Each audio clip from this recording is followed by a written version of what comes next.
site are in shekels, and the website includes a feature enabling consumers to feature out products from abroad.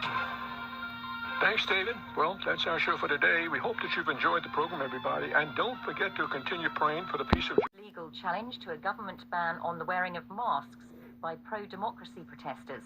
The High Court rejected their argument that the prohibition was unconstitutional because it denied the rights of free expression and free assembly. As Hong Kong braces itself for more mass protests today, masks were seen being handed out in defiance of the new law. Kosovans are voting in a parliamentary election forced by the resignation of the Prime Minister, Ramush Haradinaj, after he was summoned for questioning by a war crimes court in The Hague. But Mr. Haradinaj is standing for re-election. The Vatican is holding a 3-week synod to champion the Amazon region and its isolated communities. The meeting comes in the wake of devastating fires which have burnt through large swathes of the forest. The UN and rights campaigners have welcomed the release from prison of Cameroon's main opposition leader. Maurice Kamto was set free on Saturday after a surprise announcement by President Paul Biya. Polls open shortly in Tunisia, where voters are electing new parliament.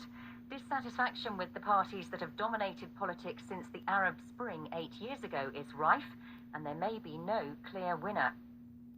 Australia is to spend more than $2 million on research into the use of cannabis to help cancer patients.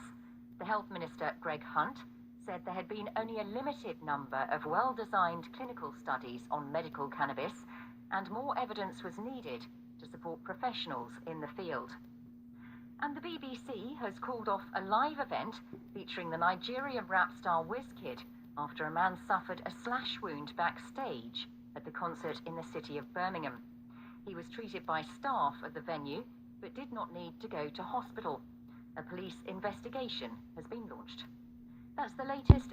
Scale, but bear in mind that this was where the so-called Arab Spring began in 2011, and more importantly, out of all of those Arab countries where people took to the streets demanding democracy, Tunisia is the only one which is still holding free and fair elections, a last beacon of hope perhaps for those who believe the Arab world may eventually become more democratic. Well, the BBC's Paul Moss is in the capital, Tunis. Voting today in a general election, Paul, but there's other voting going on around this as well, isn't there? That's right, Julian. There's a second round of the presidential election taking place in a week's time.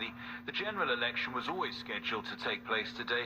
The presidential contest is taking place because the incumbent Beji Ebsebsi died in office in July. So, rather unfortunately, the two contests are together, which is not great, perhaps, when you have the legislature and the executive both up for grabs. It's a slightly destabilizing experience, I think, for any democracy, but particularly for one as young as Tunisia's.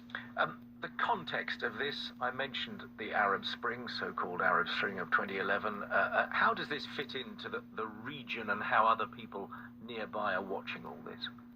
Well, the region certainly is watching this contest because, as you said, last time it was Tunisia that inspired everyone. I think one country watching it particularly closely is Egypt, because Egypt has once again been seeing these protests breaking out. Now, they were crushed very quickly, lots of protesters locked up.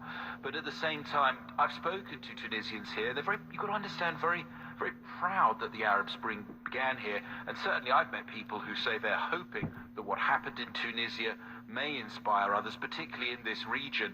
I've been talking about this with Rautha Ben Othman. Now, back Israeli site are in shekels, and the website includes a feature enabling consumers to feature out products from